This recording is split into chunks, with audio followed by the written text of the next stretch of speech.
Hello everyone. Hi. My name is Pijus, and today we'll talk about civic education and how civic education can use wargaming using a particular example. And I'm very glad that Héloïse is here as well. She was my student last year, and she's continuing working on her game that was started as part of the class, and then it's getting somewhere further. I'll do the introduction and a bit of context for starters about what we're doing here at ISM in Vilnius, and then we'll just see what Héloïse has been doing with her game. So, if I could just get the slides up, yeah, thank you. What I want to talk about today is I want to discuss how wargaming can become and be an integral part of the curriculum in civic education. I think over the last few days we've seen quite a bit of examples for professional military education, so it will be a bit of a different angle focusing on the civilian aspect and still how wargaming can be used. And I'll specifically use the example of our university here. For a bit of a context, so generally wargaming has been used only to a limited extent in Lithuania, likely due also to the history. But as we've seen on the previous days, even some other countries as well have relatively new experience of wargaming, including in the military context. So it's still the case here. There are some activities, but they're not as institutionalized as in the US or UK, for example. But what must also be mentioned is that even hobby gaming was very limited for a long time. Basically, the Soviet period did leave its mark. And so the initial games in the 90s, for example, what we've had and we had proper access to were some Monopoly clones, like called The Manager, which is basically the same Monopoly, and so on. And only in early 2000s did we get a proper board game shop where you could buy modern Euro games, etc. And then certainly because hobby wargaming is also just a niche part of the larger board gaming scene that's also not really popular yet. So the hobby gaming segment is growing. Modern historical games and board games are also getting somewhat more popular, but still it must be kept in mind that this has not been a thing for quite a lot of time. So one of the first challenges here when talking about wargaming and generally use of games in more serious contexts and leisure time, that is in professional or educational contexts, must be overcome. So you have to raise awareness and just work on acceptance of the method. So that's the first part of the context. Some more context about our institution where I work at. So I'm an associate professor and currently heading the Wargame Lab at ISM University of Management and Economics. So it's a private business university established 25, 26 years ago. We're based in Vilnius, Lithuania. And one thing about being a private university where the higher education landscape is a public it consists mostly of public institutions, is that you have to stand out not only in terms of teaching quality but also of alternative methods that you could offer. So this sort of creates a bit of a easier way to open the door for wargaming in the classroom. So the idea for me came, of course, because I was a hobby gamer for a long time. I've started with Warhammer Fantasy Roleplay First Edition when I was 12 or 13, so what's that, 25 or so years ago. And then I've already been teaching at the university when I read Phil Saban's book, Simulating War, which gave me some ideas on how I could use small, bespoke designs to illustrate specific concepts in the classroom. And then working on that, from that, I've started working on the idea of how we could use wargaming as basically a method to teach modeling skills to students, so modeling of social reality. So it started in 2015 with the use of games in individual classes. Then by 2020, we launched our first iteration of wargaming class. And if you look at the date, it was likely not the best year to do that because midway through the course, we actually had to go into a lockdown, which meant that we had to learn Vassal, which is not a bad thing either, but it did disturb a little bit of the plans that I had initially for the curriculum. And since the start of this academic year, so September 24, we've launched a Wargaming Lab project where we extended our wargaming activities beyond a single course or use of wargames in specific classes. So the initial stimulus for me when reading the Phil Sabin's book was firstly, that you could make seminar activities way more engaging for everybody, that is for students and for me as well, and that it should help memorize concepts learned during the lectures better.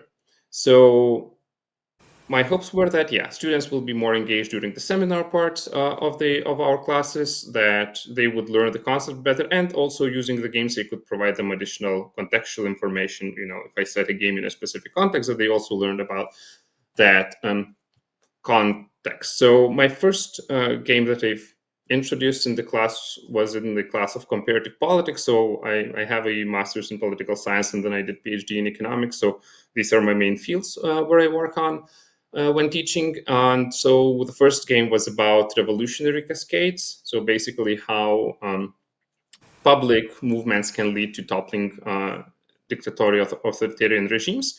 So basically it was a card collection, set collection, and playing sets kind of game using cards. Again, inspiration taken from this Napoleonic card game that was described by Phil Sabin in Simulating War. So it's just an illustration of what you could do during the seminar using a very simple materials like a 52 card standard card deck. So it's all started that way. But then I thought of that it would be interesting to use wargaming to a larger extent. And then, of course, there are several challenges. One obvious challenge is that I work at a civic institution. And so military topics are not necessarily of high relevance to the students and to the programs. The second challenge is that buy-in. So basically, can wargaming be accepted as a proper methodology?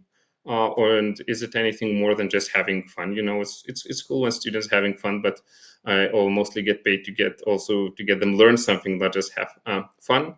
The third part is expectations, basically helping others, both the faculty and the students, academic community broader, to understand how wargaming works and what it can give as a result. Okay, so if you know that it's can be something more serious than just having fun, then what could it give to the student specifically?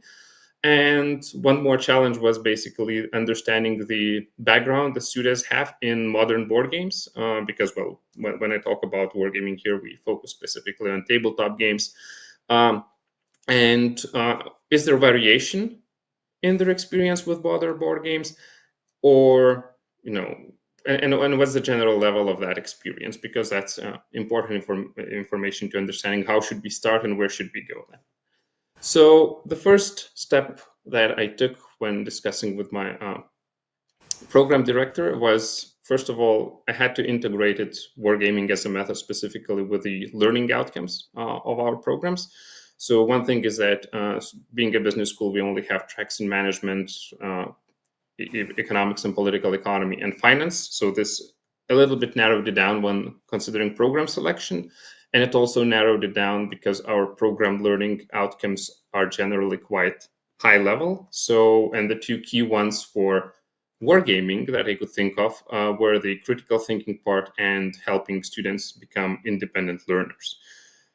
So program learning outcomes, and then course learning outcomes, if I wanted to introduce wargaming as a separate course, could be reading models, which should connect to critical thinking and interpretation. And then independent learning could be building models, where students are asked to build their own war games, reflecting some topic that's relevant for the program. Of course, there could be links between building models, critical thinking, independent learning, and reading models, and so on. But that was the first initial basic idea that I had. And then the second was the discussion and the selection of the program or programs where the wargaming topic could be applied. So of course, the most obvious choice, as I mentioned, we only have several tracks. So political economy program, because that also includes topics such as international relations, comparative politics, and so on. So this definitely was the most matching one because it involves quite a few topics that hobby games also address.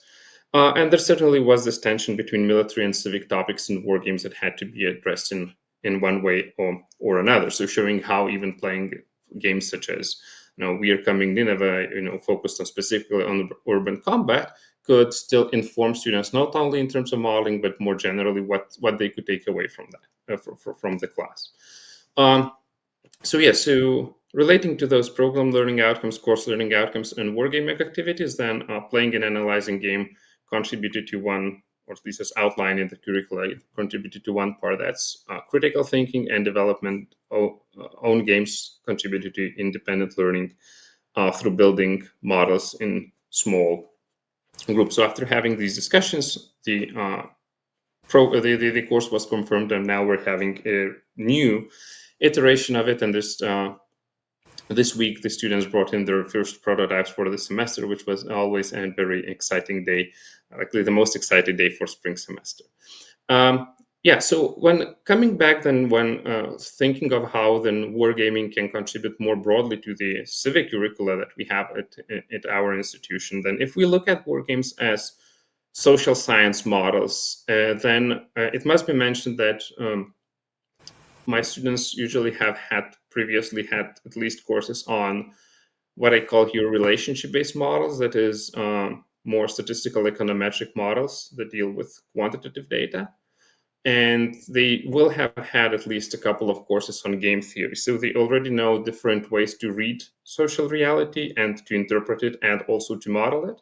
So that's a good start. And so when we go to war games, we can look at them as models that have this additional element of active decision making. So instead of making assumptions of what people would do and making assumptions about their behavior, we actually develop models where we don't know what the players and the agents that are going to do. In game theory, we resolve the games, and maybe there are probabilities.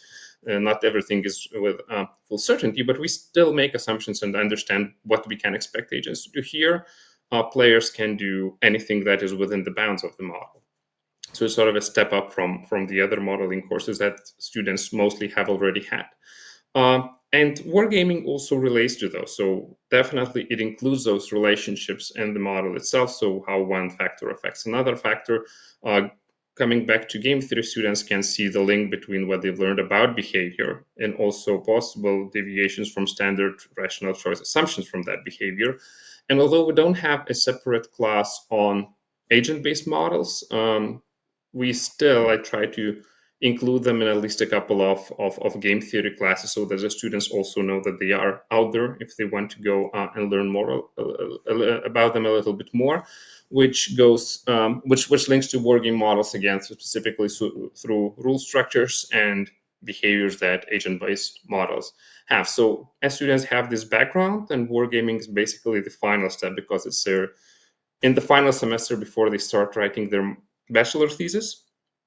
So they already had all of these other courses in wargaming. This final course in modeling that is also very different from what they have had before. So whether we talk about political, military, political, economic, or purely military war games, the students have already the skills that they need to read the game as a model. And so these are just a couple of examples of the results from the course. That's all from the previous year, where we had the game on the Republic of Niger that you will hear about in about 5 minutes, a little bit more.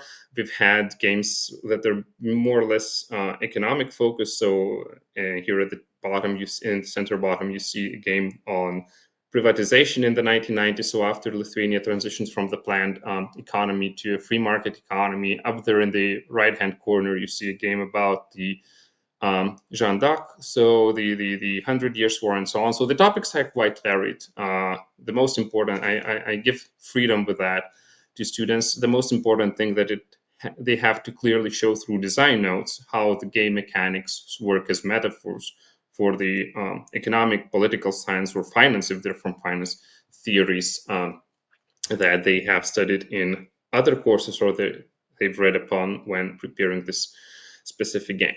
And then, so having the course is one thing and is helpful, but also it doesn't serve everything that wargaming could do. So in September we launched the Wargaming Lab, where we've extended our activities that we offer. So first of all, our administration sees this an advantage because it creates a new niche for the university that's difficult for the others to for the competitors to match. But it's also about raising awareness of wargaming. So as I mentioned at the start of my presentation here, one of the challenges is that generally the modern board games came quite late to Lithuania. They're rising in popularity. Then the challenge is that still wargaming isn't now, or games are generally seen as just a hobby activity. So we hope that these activities that we are currently having will help extend the serious gaming approach. So yeah, so what we hold now, in addition to the class and using games in specific courses, is first we have extracurricular wargaming sessions that's open both to current students, but also what I'm very happy about is that alumni who had the course and who have already graduated still come to those meetings and continue playing and teaching others to play. So there's a community sort of building around it that connects the former students, current alumni, and the current students. Then we have activities for high school students. So, for example, we have the annual project in the government called Students in the Government, where we've developed a small game about interest groups and how they work. So they play it out through during the summer.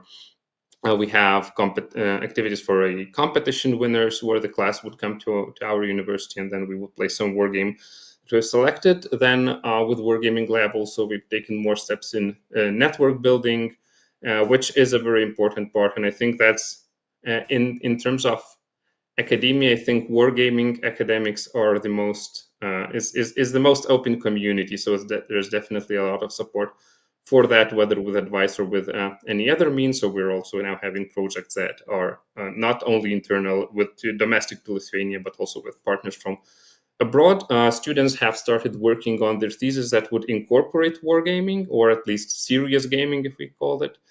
Whether that's from a management student in master thesis, where they use war games uh, in, in collecting the data, but it's also now we'll have a political economic thesis next year that specifically also uses war game, bespoke war game to collect the data and then run the analysis. And also one element that we're looking at also as a faculty and the students is highlighting the civilian elements in purely military war games. I think that's something also that Brian Trin a couple of days back touched upon in his presentation in modeling civilians in the conflict environment.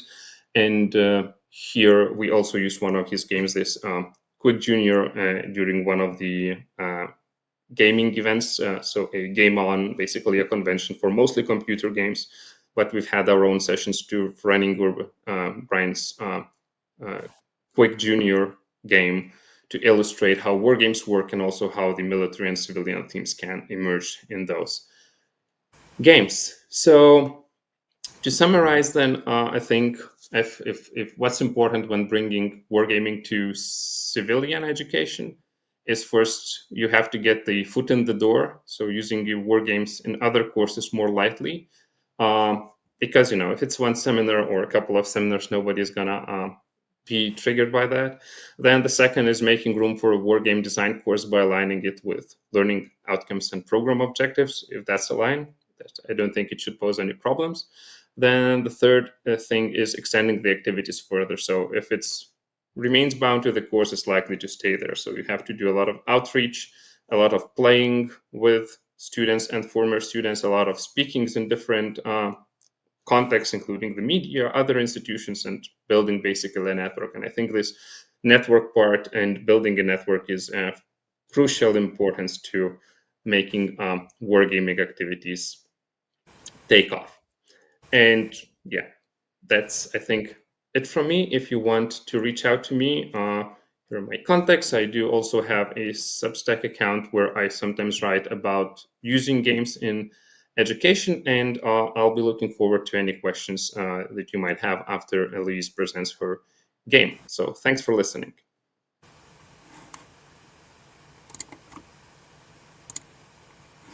Hi guys, so I'm very happy to be here and to present my game today. I'm Héloïse, I'm from France, and last year I was an exchange student in Lithuania and I was PU student, and this is how I discovered wargaming and created my game Revolt and Retreat, which I'm going to present right now. So first of all, the name Revolt and Retreat, why is the game called like that? So the game is about the neo-colonial relationships between Niger and France in the Sahel region. And basically, it represents the fact that Niger is revolting against France, and France is slowly retreating its military and its diplomatic force from the country. So this is what we wanted to represent with the name of this game. First of all, I'm going to introduce myself so you have a bit of context on who I am. I do many things in my life, actually. First of all, I work as an events project manager for Biomérieux. It's a French company making diagnostic solutions, so in the healthcare sector. And I'm also the founder and president of Afrique Active. It's a charity aimed at helping kids and the youth and the women in Africa to get good education and professional training to access more opportunity. I am also a podcaster. I created the podcast La Conversation. Well, it's in French, so I do not know if many of you will be able to listen to it, but I talk about entrepreneurship, creating projects, and the human part, the emotional part behind it. And then finally, I'm the creator of the game I'm talking about today, Revolt and Retreat. This is who I am. My introduction to wargaming now. So you have to know that before my exchange in Lithuania, I knew nothing about wargaming.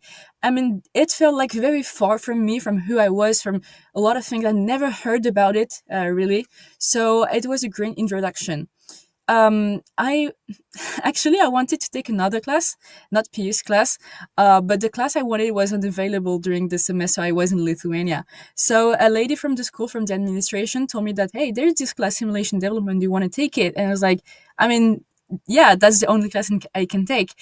I did not know what to expect at all, and it ended up being a really good class that I really enjoyed, and now I'm still developing the game, so I'm very happy that I discovered this class and I took it to know about the wargaming industry and create games. Now about the game overview. Basically, so the game is competitive. France and Niger have opposite goals. France wanna conserve their dominance in the region, whether it's economic, regarding natural resources, or about military, and Niger want to gain control over their own territory, their own resources, and whatever was in the country. So basically, the goal is to represent this relationship between France and Niger, and so players really have to go beyond politics to make decisions, because you have private enterprises, for example, influencing the decisions, and you can also have some other random elements that can happen and have some impact on the game. So this is what we wanted to represent, and the main challenge in this game is to make it historically accurate. One main challenge was like, okay, it's very recent. It's like the situation we wanna showcase and display with this game is like between 2021 and 2024. So it's very recent. Things are still going on. So how can we make it historically accurate and try, to simulate some changes, some events that can occur in the future. So this is what was our greatest challenge in creating this game. Now about the historical context, so you know more about what we wanted to display, and you have more details about that. Niger is a country in the Sahel region, no access to the sea. They're like in the middle of the desert, and they were a former French colony that gained independence in 1958. And since that, France is present everywhere. France is present in the economy, in the military. France is everywhere. For example, France is highly involved in counterterrorism with the Barkhane operation, which was a French military operation for counterterrorism in the Sahel region.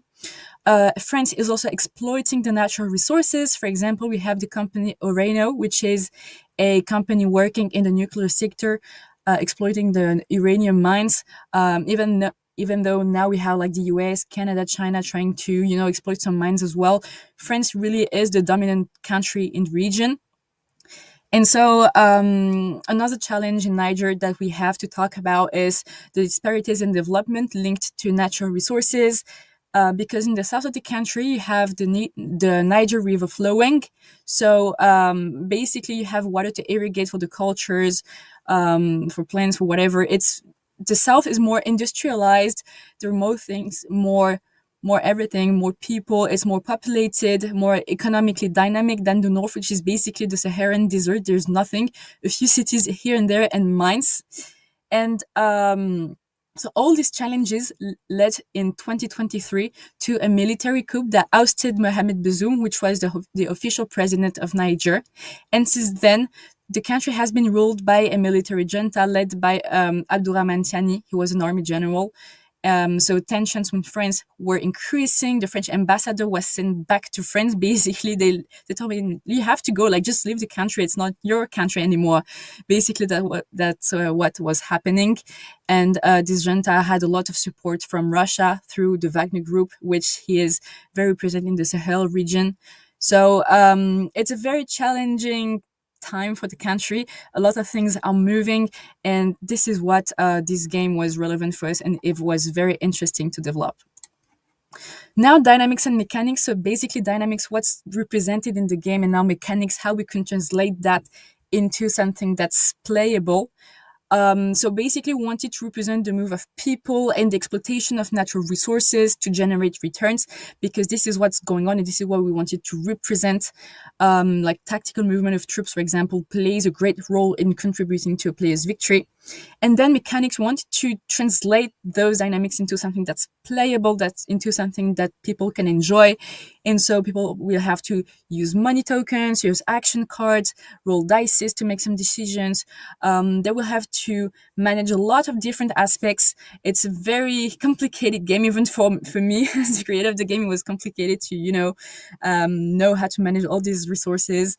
But it's this is what I think made the games good. I mean, the game is great. So yeah. Now, before diving into some details about the game, let's start with the very general idea of what the board game is. So the game board, basically, the main element you have in the center is the map of Niger.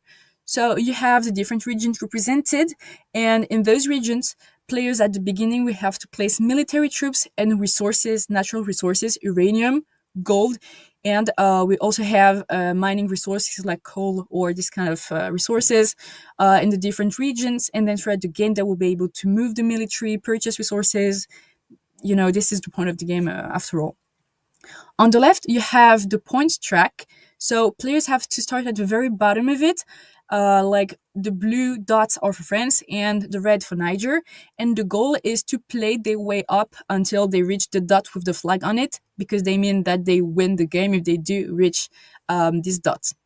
Then on the bottom, we have the seasons track. So basically, we wanted the game to last like 5 years in real life. So one dot represents 1 quarter. And so you have to play 5 years. So 20 turns in the game. Every 2 quarters, so every 6 months, basically, you earn money. And at the end of each year, so you can earn more money, and then you calculate the point. We'll come back to that a little later on. And then on the right, the most complex elements for player, from what we've seen so far, it's the opinion track. The opinion track can be activated, if I can say it like that, by using some actions card that will have an impact on it. Basically, the opinion track represents the public opinion related to the activities conducted in the area. It can be more in favor of France or more in favor of Niger, and it can bring bonus points to player. And you can use action cards to influence it. It's really beneficial, if there's a tie regarding the points to gain more points than your opponent. This is how it's used, the opinion track. So now action cards, they're a very, very important element of the game because they're part of the action that players can take in the game. So as you can see, that's just a sample of the cards, but you have 3 types of action cards. The first one being the cards with the green dot, which are the general action cards. Those cards can be drawn randomly by both players, France and Niger. And basically, they represent elements that cannot be decided or influenced by neither one of the players. Like we have some, for example, a drought represented or a terrorist attack. This is something that can happen, and you do not have control over it in real life. So basically, when you draw this card, you have to play it, and it can be beneficial for you or detrimental for you. It depends. But it's random, and it adds a bit of spice to the game. It's really interesting. Really interesting. I really love those action cards. Then we have the cards with the blue dot and with the orange dot. So the blue dot are the cards for France, and the orange dot are the cards for Niger. So this card cannot be drawn randomly. They have to be purchased like through a card market. For example, you have a card market with 5 slots from number 1 to number 5. And so the number of the slot represent the cost of the card. So for example, if the card is in the slot number 5, it will cost 5 money tokens. If it's in the slot number 1, it will cost 1 money token. So basically, when you draw a card, when you purchase one of those cards, for example, the card in row number 3, so it costs 3 money tokens, obviously, and then we'll have to place new cards into the card market. So you take the cards from row 4 and 5, and then move it to 3 and 4 and add a new card to the card market. So this is how it works for the action cards. And now I will explain briefly how to play this game. It's very complex, but I will try to make it as easy as possible. Then I will talk about some next step for further development. So first of all, to begin the game, so you have to, as I said before, place the resources and the military on the map. And you can also draw at the beginning a political figure card, which will represent a politician from France or Niger.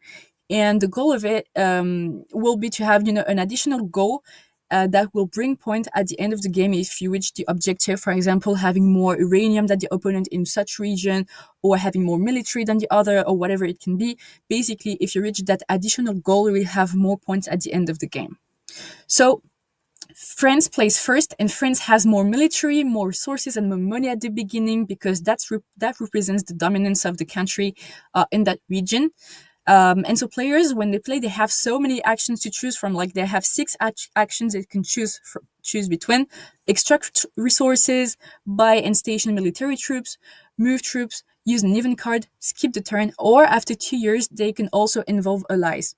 So allies, you have the United Nations for France and the Wagner Group for Niger. And basically, if you decide to play them, it starts a battle in a region, because the allies can be involved in only one region at a time.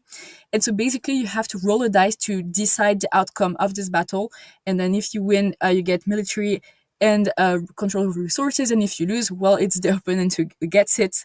It's very random, but it can really change the course of the game. So it depends. It's really random, and I like also this aspect. So you play the game, and then the game ends when a player reaches 12 points, or if after the final round, after the 20 turns, no one is at the 12 points, then it's the player with the highest score who is winning. And then, as I said before, bonus points may apply based on political objectives. It's related to the political figure cards. So that's what we developed with Anna, the person who developed the game with me in Lithuania, who unfortunately did not really wish to keep developing it. But this is what we developed in Lithuania during this class. It was a very fun class, and I really enjoyed developing the game and testing some other games. And now what I'm working on is mainly making the game more historically accurate. We have more details. The situation is quickly evolving, but France is now kind of really out of the country. So it's really easier to have some data to explore and make something more accurate. And also based on that, I'm trying to make some changes to the rules of the game to have something that's more accurate and more precise. So I hope I will be able to create a prototype on like Tabletopia or such platforms soon, so you guys will be able to try the game as well. But this is the next steps, and I really want to talk about this game more. So if you want to hear more about it, you can text me on LinkedIn, send me a message. I'll try to talk more about this game and what game in general on my account. Or you can just send me an email. I'll be very happy to answer to you guys. So yeah, that was it for my presentation, and I think it's time now for the questions.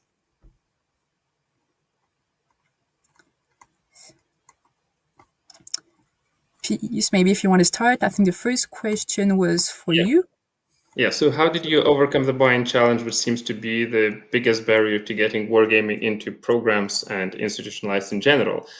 Yeah. So, I think there are a couple of things at play. As one is, as I mentioned, as an institution, a small institution, and having a different position in the competitive environment, that is being private versus public, which are usually tuition free. Um, Requires to find avenues that are new, and wargaming is new. There are not a lot of people, there are very few people who do it, something like that here. So that's one, that was one advantage of sort of me selling the wargaming as a method internally. The other thing is that in a civic environment, wargaming part sounds serious because that's what militaries do, that's what military colleges do, so it must be serious. And if we can do it, that was also seen as serious. So I think that sort of can be thing that helps to bring wargaming to the civilian environment. And on the one hand, you can get the sort of pushback because we're civilians, so we shouldn't have anything related to military. On the other hand, it can be a serious is seen as a serious thing as well. So that could be actually an important point. And I think in that in the case here in Lithuania, being at the on the NATO's eastern flank, is security and related issues are definitely seen as important. So anything related to that, it's also sort of easier to argue for as being relevant. So for me, I think it worked from both of these perspectives. First, that security is taken seriously and security topics, and if something is method is something that the military does, then it is of interest, of broader interest. And the second thing is that that wargaming can be a competitive advantage in the higher education environment, in that it's difficult to replicate because you need to have people who would be willing to do that, and there are not many of those. Yeah, I think that's for you, Héloïse. Yeah, the other class, I think it was, if I remember well, it was politics and economics of interstate conflicts, and it was not available. So simulation development it was. Yeah, the universe works in mysterious ways. Yeah. Yeah. Can you talk more about the design process? How did you approach it? Was there a model you modified, or did you build it from the bottom up basin? So, how did we approach it? So we play tested many games before starting to create our own games, and there is a game I really liked. It was Malaya, I think. It was this game I really liked, and I got inspired from it for many elements, the cards market, I think, and some the movement of troops or resources. We played so many games. I have a hard time remembering everything, but there was this game I really loved, and I really got inspired from it. And then we tried to, um, add our own touch into that and create our own thing and add some elements that we liked and that we were like proud about, or that felt like it's us, it's our game, let's make it unique. So we started by getting inspiration from some other games and try to mix some elements, take the better from one game, then take another element from another game, mix it up, and then create revolt and retreat. I mean, it's another situation, another conflict, but yeah, this is what we done, basically what we did. What was your process of information data collection? So basically, it's how to get information. You have so many sources, and it was hard because the French media really is more favoring France, like saying, "Hey, France are the good guys, Niger are the bad guys here." So it's really hard to find good and neutral media sources with relevant information.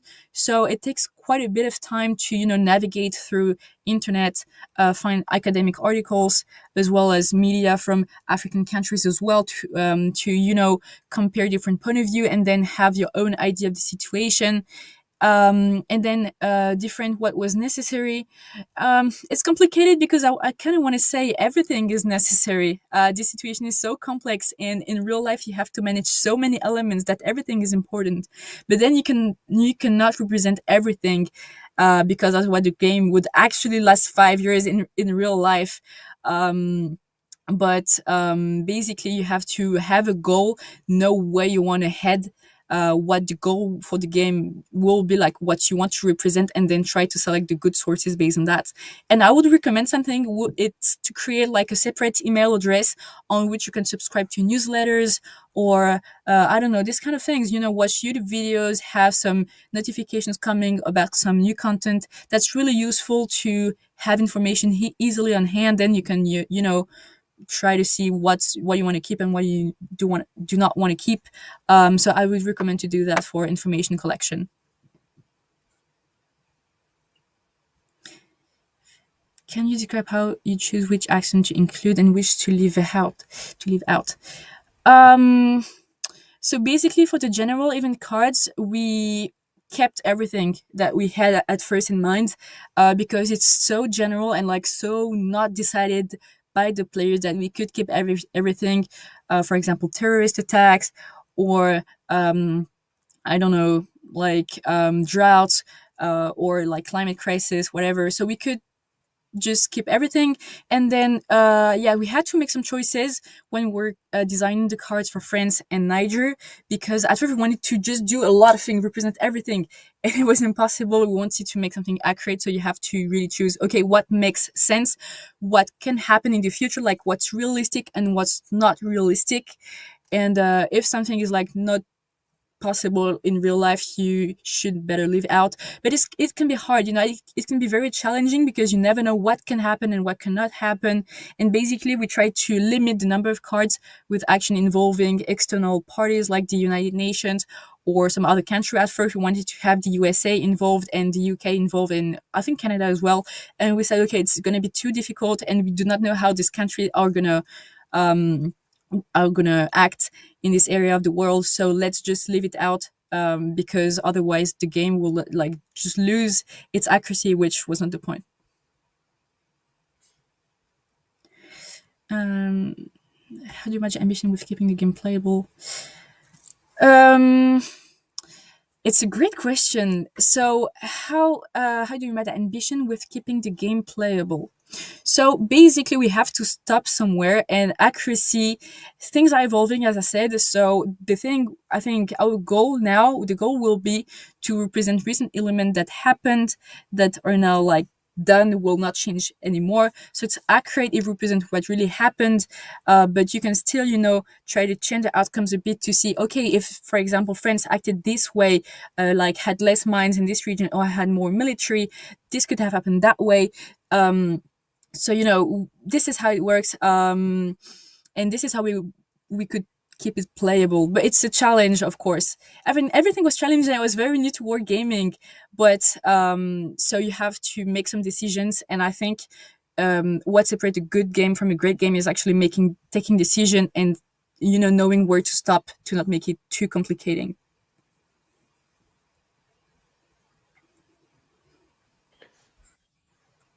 Okay, so for civic education, could voter behavior or public engagement in local politics be made into a game? And I think that's definitely yes. We currently have one group of students who are working on an election-based, but has this more of a disinformation angle. So players play as different political parties and the why for votes in different districts of Lithuania. But yeah, I think that would be an interesting topic, especially with the coming of and improvement in the quality of AI outputs and how they can affect voter behavior or public engagement.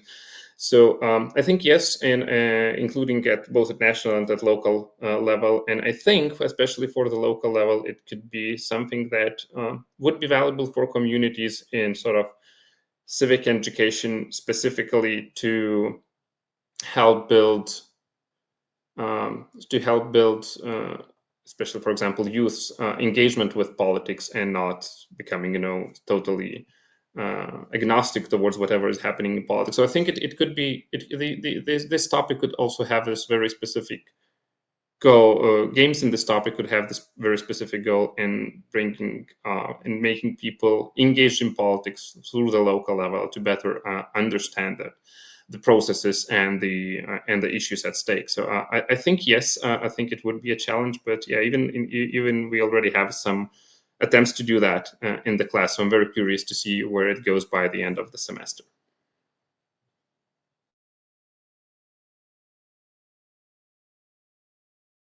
So, who are the players themselves for the game? Could you precise that question? I'm not sure I quite understand it. So I will try to answer it. If you can precise your question in the chat, in the meantime, it's great. So, so the players, the people who played it were other students. I want to extend it to some more people, if possible, in the military. Try to do that. It will be great in the government. And I'm going to do a master's in public affairs starting in September. So if I have people from this master's or from a political science school, that would be awesome to have them play this game. But oh no, government official in Niger did not play this. I would love to, but the game is not fully developed yet. I hope the final version will be played by these people. And actually, that's a thought I had. I really wanted people in Niger playing this game because it's a great representation of the situation. And I would love to see how they would have, played it and what would they want to do. So if one day I have the opportunity, I will be so happy to do that. Yeah.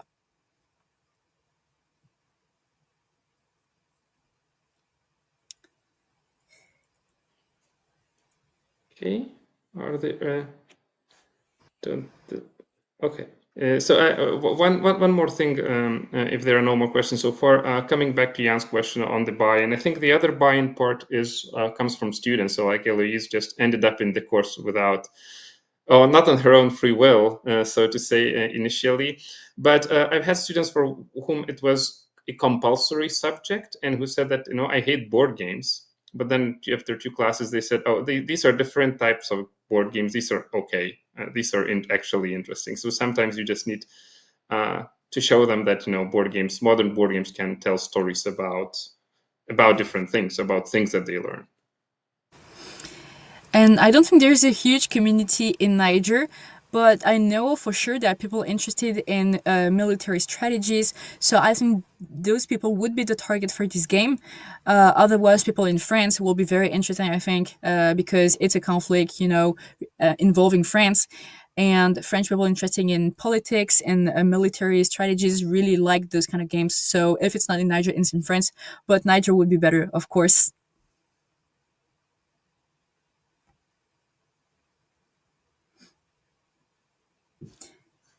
Okay, so I think that's it for today. So thanks a lot, everyone, for your questions. I hope you find it interesting.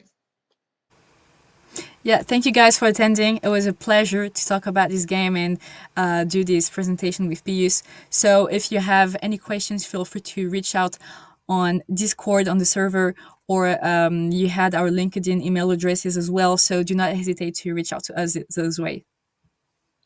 Yeah, and have a good rest of the conference. Yeah.